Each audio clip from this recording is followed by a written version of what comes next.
If you scream loud and long enough to get the attention of people smarter, more respected, and generally more aware of in the space, whatever space that is,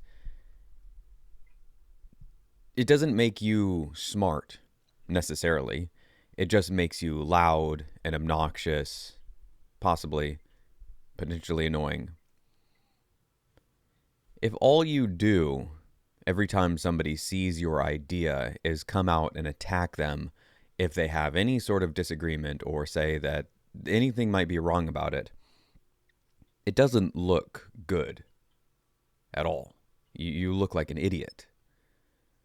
I've told my wife something a number of times when she gets upset here and there. It hasn't happened recently because if you're in a decent relationship, then you work through things and you learn things and you establish different areas where you're at in life.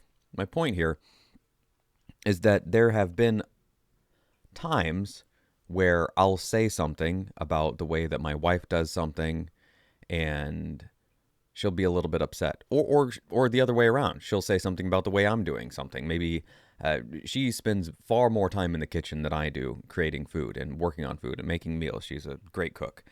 And I help her occasionally. She'll say, hey, can you chop this stuff up, do it this way or that way?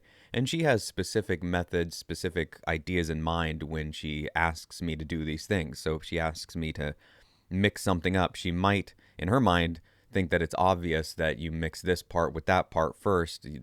Say we're doing, I don't know, cookies or something. Make sure you mix all the dry ingredients together.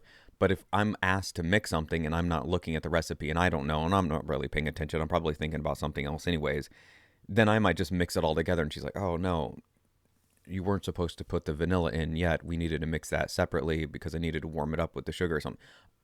Okay, I didn't know that. Or back to the chopping thing. Hey, will you chop these onions? Sure. I sit there, I chop it up, I dice it up. Oh, I wanted, Jesus, sorry. I didn't say that, but I thought you knew we were having burgers. I didn't want onions like that. I wanted sliced onions. Okay, well, you said chop it, whatever. And I've told her, and she's reminded me that I've told this when it's happened with me, that there's really no reason ever to get upset at somebody for them commenting on the way that you're doing something or the commenting on the way that you have done something or your idea on something, because there's really only two possibilities. There are only two possibilities when somebody has a critique, a comment, something that they want to say about the way that you're doing something. Either they're right, that's option one, they are right, and you should listen to them. Hey, the way that you're sweeping doesn't make sense. You should sweep with the full of the broom, not sideways like that. It's going to take you so much longer if you're doing it this way. Oh, yeah, okay. Yeah, that makes a lot of sense. They're either right, in which there's no reason to be upset. Now, that's usually when people do get upset is because, like, oh, and there's maybe some truth to what he's saying, and that upsets me because that means that what I was doing was incorrect or not smart or a little bit of not the greatest way to do it.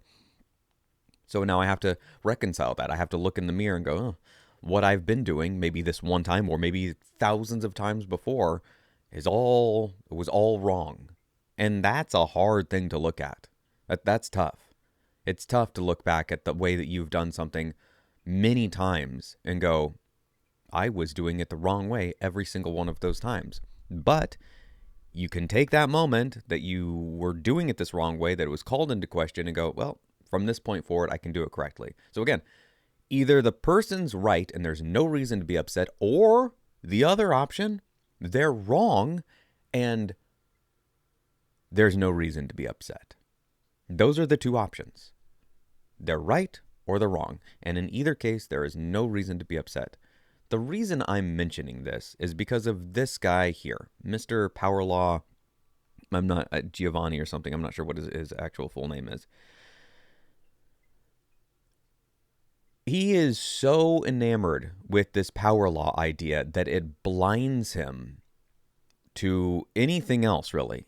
He is convinced that this is a fact of reality, the way that stars grow and die, the way that a few cells will come together and make a great giant sperm whale over the course of time, the way that a male and a female will come together and lay in bed or the back of a car or out in the grass or whatever, conceive a child, and some years later you have a person walking around and speaking and doing things and dancing and laughing and making jokes.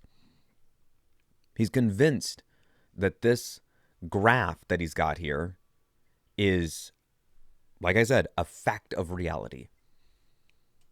The thing that he doesn't seem to understand is that for true Bitcoiners, people that are really hardened and like truly believe in Bitcoin and want it to succeed and do what they believe it has the ability and is shown to be doing, for them, the power law doesn't fucking matter at all. Giovanni, I'm speaking, or whatever your name is. I think it's okay. It says right here, Giovann 350841111. I don't. Is that some mathematical thing? Like, I'm not trying to make fun of it, but when people have a string of numbers in their name, it looks unprofessional. It doesn't look great. You don't even have a picture of yourself here. It's just a Bitcoin. Wow. Okay. Interesting. I don't know. I don't like if you want people to take you seriously, you need to clean up your look here. This is kind of a mess. So let's start there. The next thing is, if you want to be taken seriously, you have to stop lashing out at people. You've really got to cut this out. And I'm talking about things like this, where Checkmate is somebody that is quite respected in the space. He's been there for ages, as far as I know. He works at Glassnode, I think. That's the place. Anyhow, he talks about this stuff, and then Power Law, because Checkmate doesn't agree with him on something. Which ones? You have no clue because you are simply envious, given your stuff is garbage. Over here, he's attacking him about something else. British Hodl said something. This guy doesn't get that everything he tells people about Bitcoin going up is utter bullshit and made up if he has no evidence for it. In fact, it would be a scam in general, given the lack of evidence. What evidence does British Hodl or anybody need to point out that Bitcoin was a price at one point, and now it's a different price at a different point? Once you understand true scarcity and you understand something that Michael Saylor has said, that people more wealthy and more cultured than you will want certain things, and it's in your interest to purchase those things. You don't want to purchase things that people dumber and less affluent and just the dregs of society wants. Why would you purchase those things? That doesn't make sense for investment purposes. Now, you might want those things. Toilet paper. Everybody needs toilet paper. I guess everybody doesn't, but many people in the developed Western world would like to have toilet paper on hand so they don't have to use their hand or other means to wipe themselves. Oh, I've got a bidet. Great. Good for you. Whatever. You probably still want to dry yourself off with something. You don't need evidence. Your power law is nothing but history. This isn't a fact of reality of what will happen in the future, because it does not take into consideration the possibility of governments printing ungodly amounts of money. Oh, the top end. No, your top end does not cover that. No, it doesn't. It doesn't. Because if it did, it would be a giant question mark. It'd be a huge thing, because you don't know. You don't know what the U.S. government's going to do, what Russia, what China, what different, the BRICS, the petrodollar. You have no idea. You have no idea if a hot war is going to break out in some place. There's no way to know these things. You can point backwards and go, oh, look, we have it mapped perfectly. But I could do that with anything. That doesn't take any amount of intelligence. That just takes you looking at a graph and then drawing a couple lines over it. Oh, look, here's what the population rise in Uganda has been. And if we draw a line here and then another one here, we can see that this is where it dipped. And if it had dipped more, it would have reached this line, but it never went above this line because I drew it here. And that's where the line is. What is that? Who is that for? Who cares? What the fuck does that matter? No, look, we can track here that the sunny days in Arizona all fall within this band that I've drawn. See, there was 322, and if we look at that year over year, we can see that there's a lot of sunny days, and then there's fewer sunny days. In places like Oregon and on the coast where it's really cloudy, there are fewer sunny days than in Arizona where it's hot and warm, and also on the Baja coast down in Mexico, that is also a sunny day area, and you can see that. That's what happened back then. Who fucking cares? Who fucking cares? What does that matter? And to British Hodl's point, in the video comment that he made, he was on a podcast or a chat with somebody else, and the guy asked him, he's like, "Oh, asked him about the power law." And British Hodl kind of had a moment. He's like, "Oh, do you really want to get into this?" And the guy's like, "Yeah, let's talk about it." And British Hodl's point, as far as my dingbat dumb brain understood it, was, who fucking cares what Bitcoin is going to... Let's just assume. He steel manned the argument. He said, let's just assume that it's perfectly accurate, that there is no flaw in it, that the model accurately maps exactly what Bitcoin is going to do. I mean, just it is a perfect representation. What does that matter for the people that aren't selling, for the people that aren't trading? What does it matter to me? What do I care if Bitcoin goes to $6 million tomorrow if I'm not selling? I go, cool, it's at $6 million. You could sell it, Del. You could sell. Yeah, but I'm not selling. But you could. Great. What does that fucking matter? This is where I don't understand. Who is this for? Because if it's for the traders and the people that want to do this, they don't need your chart. They really don't fucking need your chart. The real traders, I'm not talking about basement dwellers, the people that are on their MacBooks at a Starbucks, the guy that's in an apartment that thinks he knows what he's doing and he's just scraping it together and living off of his parents' trust fund. Like, I'm working at McDonald's on the side, and he thinks he's really smart and he's going to outwit the system at large. Good luck with that. It's been proven that 99% of day traders lose money. It's worse than gambling.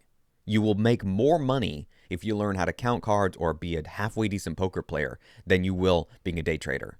It's that brutal because you don't have the tools, you don't have the means, you don't have the money, you don't have the resources at large to compete with the BlackRocks, the Fidelity, the people that really know what they're doing. Not only do they really know what they're doing because they have invested hundreds of thousands, if not millions of man hours into this one thing. That's all they do. That is literally their job, to make money doing this particular activity. If you think that you can outwit them, outmaneuver them, you're fucking clueless. You're clueless. You're like, oh, well, Roaring Kitty did it with GME. There's one. Okay, there's your one. There's your exception proving the rule. Are you Roaring Kitty? Did you get on that GME trade months before it popped off to $300 before all the splits and No, you didn't. No, you didn't. You heard about it when it was climbing past 200. You didn't make much money at all. You made $5. Woo! Hooray! Good for you. I bring this back to the chart. Who is this for? Who is this for? Who fucking cares? If it's not for the hodlers, is it for the traders? Because as I just established, it's not for the big time players. They're moving money around and doing things that most of us probably can't even really comprehend or wrap our heads around, because it's the numbers would boggle our minds. The money that's lost and gained in hours is more than you or I will probably ever see in our lifetimes. Now, unless Bitcoin does what many of us suspect it will do, then maybe not. But who is this for? Again, I ask you, who is this for? Because if it is for the traders, if it's for the Bobs and the Jims and the basement dwellers and the apartment and the day trade, if it's for them, and it is accurate, if it is accurate, as you claim it to be, so precise and so accurate, why don't you have, Giovanni, why don't you have more than 500 people, not even 500 and a half, 550 in your Patreon? You've got 543 paid members. So you're making, let's assume on the low end, being super conservative here, that they're all paying $1. Nobody's doing the $2 or $5. Let's say it's $1 a piece. Okay, I don't know what the cut that Patreon takes out. Let's say it's 50%. So you're making at least 200-ish, 250, 270, $300 from this a month. Great. What value are they getting? Seriously, what are they getting? Because they're not making lots of money. They're not. If they were making lots of money and it was a known thing that, oh my goodness, my entire lifestyle changed. I went from being a day trader, working the morning shifts at McDonald's, and spending every waking minute that I have not flipping burgers and dumping fries into bags, watching the power law thing. I bought when it was low, I sold when it was high, and I've just been doing this day in and day out, and I have made $14 million in the past 2 years. Where's that guy? Where's he? Where's he? Where's the guy that's made $10,000? Where's the guy that's made $100? Following your power law. Because I would imagine if there were those people, that they would be screaming from the rooftops, that they would be making videos, that you would have testimonials out the wazoo. You'd have on your YouTube page, here's this person and this person and this person, and they'd just be going, oh, look, yeah, look at this. This is exactly what I did. I followed this. You can see it. It's perfect. There's zero flaw in this. I bought here, sold there, like I just followed it to the T, and it's been exactly correct. He knew exactly that here on the past Monday that the yen was going to do the whole thing that it did over in Japan. They knew that the Nikkei was going to dump like that. Knew that 3 trillion was going to be lost from the U.S. stock market on Friday before that Monday when everything tanked. He knew it to a T, down to the moment. And if he can't do that, and if the charts don't do that, then again, who the fuck is it for? Oh no, it's for longer term trends. It's for the broader view. You're being pedantic here. Okay. It's for broader views. Again, who is it for? Who is it for? Let me ask you this using an example that dorks and nerds, people like myself, will understand. There's a game. It's a really well-known game. It is called Magic the Gathering. Here's some pictures of cards from the latest set. The latest set is called Bloomburrow. It takes place in a plane. There's all these different planes. It's kind of like the Marvel multiverse where there's all these different planes of existence. Some there's this and some there's that. This one is all animals. And if you go here, you get turned into an animal, as far as I know. And so everything's an animal. It's kind of like I don't know, Grimm's fairy tales or something like that, but everybody's an animal. You get it. There's no humans in any of this. Mice and raccoons and rabbits and lizards and frogs and badgers, and you get the idea. These cards are all worth something to somebody. If we go to Card Kingdom, a place where I have purchased mini cards, you can see that these cards, let's go and click on, like here's a different plane. This one was kind of a Western theme, so there was like bandits and outlaws. This card is 69 cents, or that's what they're paying. This is that is what it sells for. This one is $3.50. Okay, if we go to view all, we can sort by most popular, price high to low.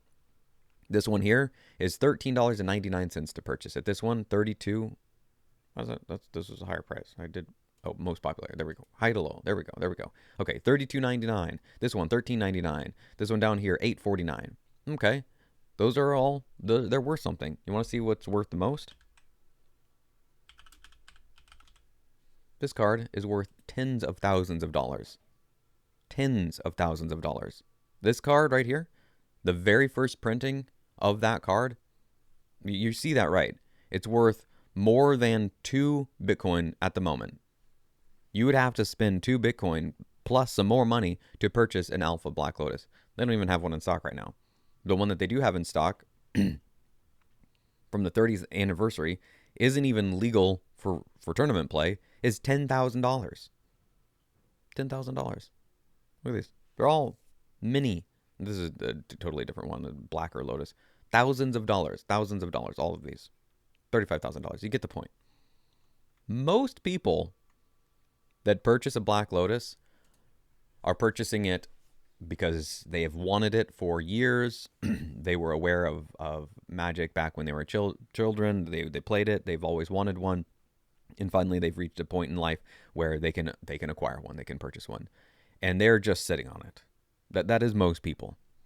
There are some people that play with one, or they use a proxy and they have the real one on the side because you don't want to be actually shuffling a $150,000 piece of cardboard in and around and messing it up any more than you absolutely have to, just moving it from place to place.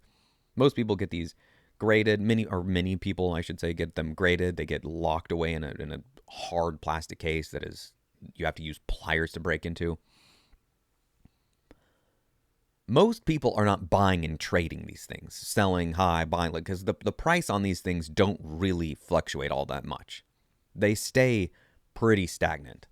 They go up as inflation goes up, but it just kind of has a trajectory like this, just up and to the right, slowly up and to the right. I mentioned earlier that I play this game. I don't own that card. I've always wanted one, and maybe one day I'll purchase one. Maybe. I don't know. I don't know if I want to part with Bitcoin to get a Black Lotus. Whatever. But there are other cards that I am interested in getting because I actually want to play with them. Underground Sea is an example. This one is, well, an alpha one is $9,000, but the later printings you can get for $700. You might go, holy crap, $700 for a piece of cardboard? Yeah, well, it does things, the card in game, that other cards can't. And it's worth it for people that want to play at a higher level. And I'm not trying to compete. The point here is that once I purchase one of these, if and when I do, I don't give a shit. I don't give any flying fucks. Not a single one. I could not pack a rat's ass full enough with the lack of care that I have. I have so much lack of care about the price of that card once I own it. I care before I own it. But once I own it, there's not enough lack of care in me to jam pack a rat, an elephant, a blue whale's asshole full with my lack of care about what the price is doing. Because I'm just sitting on it. I'm keeping it. So what does somebody's chart that shows me, assuming it's entirely accurate, 100% true, what does that matter to me? What does that matter to me? Let me come at it from another angle, since I mean, seriously, British Hodl did a really good job of explaining it. He said everything that I've said in the last 20 minutes in 5-ish, 3 or 4, because the other guy talked a little bit, but he made it really clear. He's like, what does this matter? Who fucking cares? Let me come at it from another angle, since that might have not stuck or resonated with people, the Magic the Gathering one. Let's assume that there's some life-saving medication out there. Some life-saving, it's not even a medication, it's a substance. It's a mineral, okay? It's a mineral. And it's been found, and somehow, we know for a fact, we know as best as we know. We know in the way that we know that the sun will rise tomorrow. We know in the way that we know that gravity makes things fall when we let them drop. That there's some force that's causing this to drop. Most people call it gravity. We know that we get older. We know that we're going to die. These are all things that most of us accept as a fact. This flesh and blood body that I am possessing will wither and decay and eventually be in the ground or in the ocean somewhere. I don't know. I don't know where it's going to end up. But I will not be inhabiting this plane of existence the way that I am currently for all time. I certainly don't think so. Maybe. I don't know that 100%, but it's like 99.99999. That's the teeniest little part of me that goes, well, you never know what'll happen. But I'm pretty convinced of all of those things. I'm pretty sure the sun in, I don't know, what time is it? I don't know, 8 hours from now will set. I'm pretty sure that it'll rise again tomorrow. Now, whether or not I see it, given cloud cover, I don't know, but I'm pretty sure it's going to be out there. I'm pretty sure that if there's not cloud cover and I go out tonight in about 12 hours, I'll be able to see some stars. These are things that I'm pretty sure of. So let's assume, with all that fucking preamble out of the way, that we found some mineral that we knew to the same degree of all that shit that I just spent so fucking long explaining to you, We knew that there was a finite amount of this. But what this mineral did was it cured anything besides death. It cured cancer, anything. Broken bones, a cut, anything. You sprinkle this on you and whatever's ailing you, gone. If you got some of that, if you had a vial of that mineral and you knew that there was only 21 million more of these vials in existence, there was that exact amount. And you can split this up. There's 100 million little crystals in there. And each one of those crystals, if you're able to piece one out, will cure whatever ails you. But you've got one of these vials. What price are you selling that vial at? Here comes Giovanni from Italy. And maybe it's because my name is Italian, Delio Pera. I'm a European mutt. I don't know what percentage of me is actually Italian, but my name is Italian. Maybe it's because of that I see this Italian guy and I go, God, cut it out. Be better. Stop this shit. Like, look, I like a fiery personality as much as the next person, but when you're being a dingus, cut it the fuck out. So back to what I was saying. You've got this vial of this mineral. You've got 100 million pieces in there. Oh, I wonder what he can be referring to. What's that mean?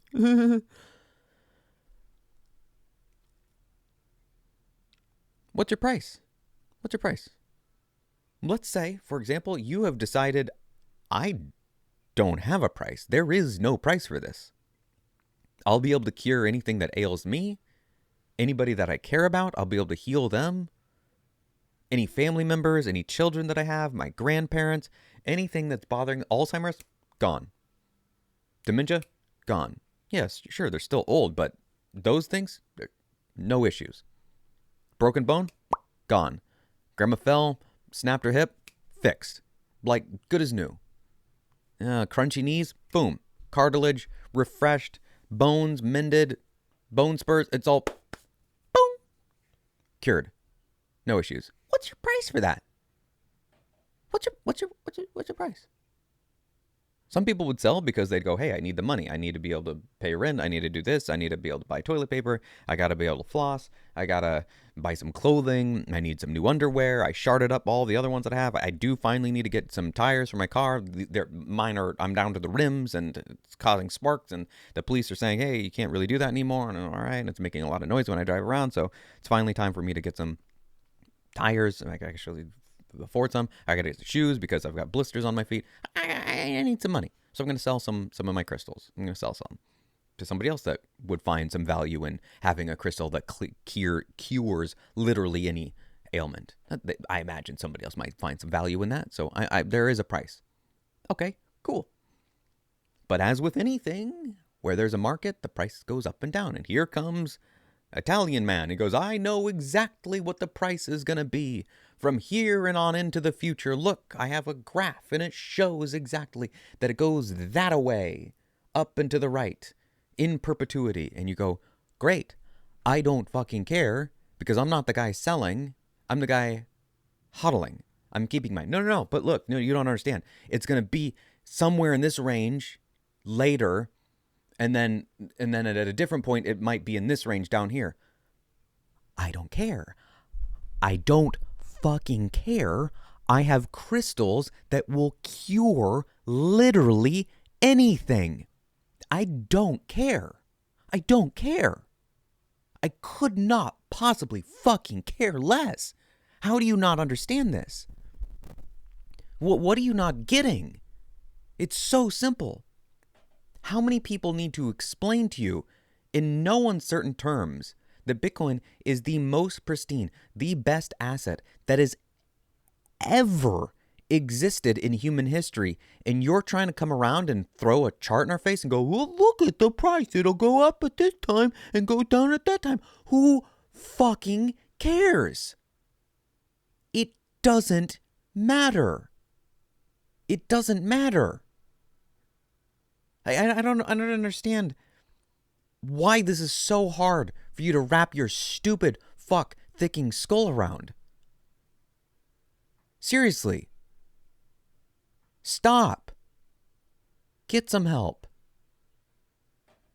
Just stop attacking people when they have issues. Oh, well, that's what you're doing, Del. You're attacking somebody. Yeah, because bullies need to be called out. And that's all this guy is doing. He's going around, he's like, look, I have a neat thing. It's a colorful picture. And then he bullies people if they disagree with him. Well, fuck you. Fuck you. Like, repeatedly, fuck you.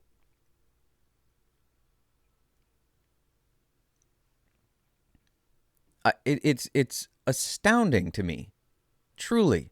Absolutely dumb, fucking brain-numbing astounding to me that people can't get this simple concept out of their head. Or into their head, I guess is the case. That Bitcoin is that valuable. There was a tweet. I mentioned this elsewhere. I wish it was still up. I don't know why he deleted it. It's gone. Anyways, he said, most of you are concerned about the currency, your local currency price. I think he said USD. The USD price of your Bitcoin going up. You're looking at time chain calendar. You're looking at whatever, and you're going, oh, look, it's $60,000 now. Oh, no, it's down to 48 now. Oh, look, 58, gang. Yay. Woo. Oh, look, it's off to 69,000. Whoa, 69,420. Whoa, memes, man. Whoa, it broke 70. Cool. Who fucking cares? When what you should be concerned about, he didn't say all that extra stuff. He said most of you are concerned about the USD price of your stack going up. When what you should be concerned about is your stack going up. That's basically a long-winded way of saying Matt Odell's famous tweet. Stay humble, stack sats. Well, I don't know, man. I'm not sure if it's really worth it. I don't know. Okay, Ted Cruz is mining. Well, that's a Republican guy. Pfft, what does he know? It's just like a Texas guy. Okay. Michael Saylor owns personally more than $1 billion worth, something like 1,700 coins worth. Well, yeah, but that's just like him, man. He has to, because as much as he's talked about, of course he's got to own something. Really? No, he doesn't. People shill stuff all the time. I watch videos on YouTube where people are clearly shilling video games and ads for things that they've probably never even played a single time. How many ads have you seen for Raid Shadow Legends? And you can tell the person's just reading a fucking script. Make sure you download the free pull of the Skeleton Warrior and get your skin for Weasel Man. I don't fucking know. Or War Thunder, the planes. And my favorite mode is the PvP mode, where you and 3 friends can go in and take to the skies and battle each other while somebody's on a boat. And now back to the video.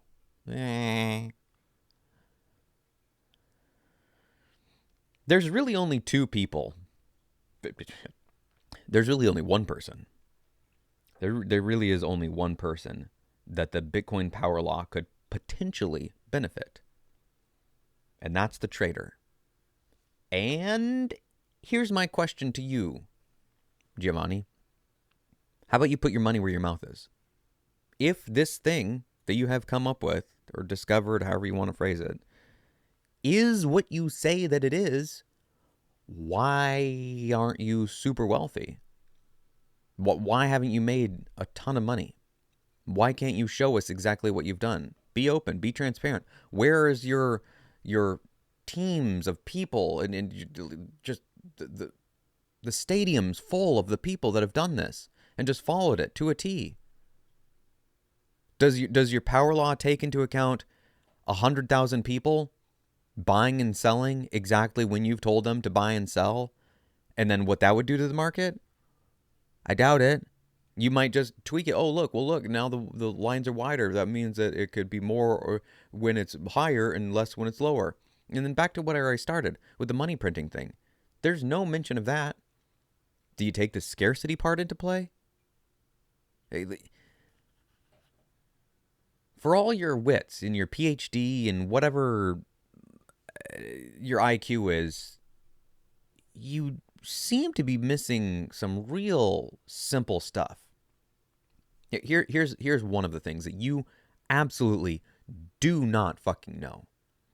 How much money governments will print. You have no clue how much they'll print. That's not a rhetorical statement. I don't know how much they'll print. Nobody does. They don't even know. They won't know until it happens. They might have some plans a little bit beforehand, but no, no, no, no, no. Nobody knows what's going to happen 5, 10, 15 years from now in terms of price. Where, no clue. Not a clue. No clue. And you have to take into account not just one government, but all of them. And then the effect that would have on other governments around the world. Do you have any idea what the IMF and El Salvador are working out right now? Do you have any idea if Taiwan has spoken to Samson Mao about purchasing 83,000 Bitcoin? Do you know anything about that? I don't. I don't know if it's an idea that they're having. I don't know if it's just a thing that Samson Mao talked about on stage. I don't know. No idea. Are you aware of all the things happening behind closed doors and backroom dealings? Do you know exactly what the Biden, whatever the Harris fucking dingbat waltz campaign is getting up to, and what's going to happen with crypto and Bitcoin, and when they change their tune on that? Do you know who the next president is going to be of the United States? One of the, if not the most important economic factors in the entire world is what happens in the U.S. Do you know exactly what happens there? Do you know who's going to be the president? Is it Ding Dong Harris, or is it Donald Trump? Do you know what happens in the 4 years that one of them is president? No, you don't. Oh, what's? Seems like those would be things that you would kind of need to know, like exactly, really clearly and precisely, like to the level of time travel. I mean, pure omnipotence to be able to accurately predict exactly what Bitcoin is going to do. And if you can accurately predict what Bitcoin is going to do, can you predict what anybody else is going to do? Well, it's not that kind of. Can you predict anything? Or you know what? I'm starting to think it's not a prediction at all. It's just you drawing lines backwards and calling history a prediction. That's not what that means. I understand English isn't your first language, but you do have access to dictionaries, right? History is what happened, past tense. Okay? And yes, we can learn things from history, and we can look at the way that people interacted with each other and things that happened, and we can draw parallels, and that's fun to do. But there's no, like, it doesn't help us in the immediate moment the way that you might think it does. Knowing about history and learning where we came from and how we got here and how wars start and the religious tensions between this, and we can draw a parallel. Yeah, that's, again, useful, good stuff. Hey, thumbs up to all that. But it doesn't tell me what I'm going to have for breakfast tomorrow. It doesn't tell me what's going to happen in the Middle East a week from now. Not exactly. Oh, well, it's not an exact thing. It's a range. It's a range. It's somewhere down here and somewhere up here. It's a range. Well, again, who's that for? Who? Seriously, who's that for? Who? Like I said, it's for one person and one fucking person only, and I'm not seeing those people. It's for the trader, and if it's accurate the way that you claim it to be accurate, why aren't they all driving around Lambos and living in penthouse suites in Miami while owning 3 other locations, flying around wherever they want, jet setting from this part of the globe to the other in their brand new jets, living off of their yachts, being helicoptered to them in the helicopter, one of a dozen that they own? Where are those people? Because last I knew, the market cap for Bitcoin was something like $1.5 trillion. Let's see what it's at right now. Or $1.25 trillion, something like that. I'm over here on timechaincalendar.com right now looking for it. There it is. Wait, no. Yeah. Okay. It's 1.18 trillion. So once we break over 60,000, 62, something like that, it'll be 1.2 trillion. So let's just it's $1 trillion. That's a lot of money. That's a lot of money. That's a thousand billions. Where's where are the billionaires? Where are the millionaires? Where are the 10,000naires? Where are the people that have increased their net worth by a factor of 2 by following your model, not just buying and hodling, which probably has way better returns on people's value and their net worth than derping around with some model. Who's it for if not the traders? Because it sure ain't shit. Doesn't do anything for the hodlers. I can't. I've spent 40 minutes trying to bang this into anybody's heads that is too thick to understand that. And I guess at this point, if you still don't understand it, then you're beyond help. Here's where I'm going to end. Any model, any power law, whatever the fuck you want to call it, is utterly worthless for people that aren't selling. It does literally nothing for them. I refer you back to my whole crystal analogy, that the mineral that cures any wound. There is no price for the people that aren't selling.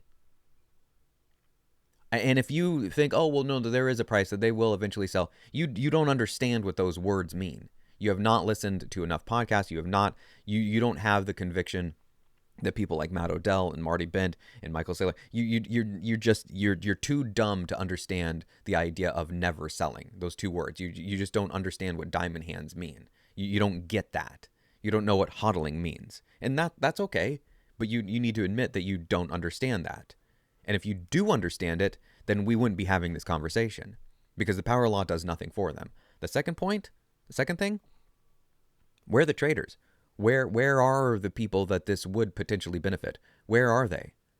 You've got 540 odd people, less than 600 people in your Patreon.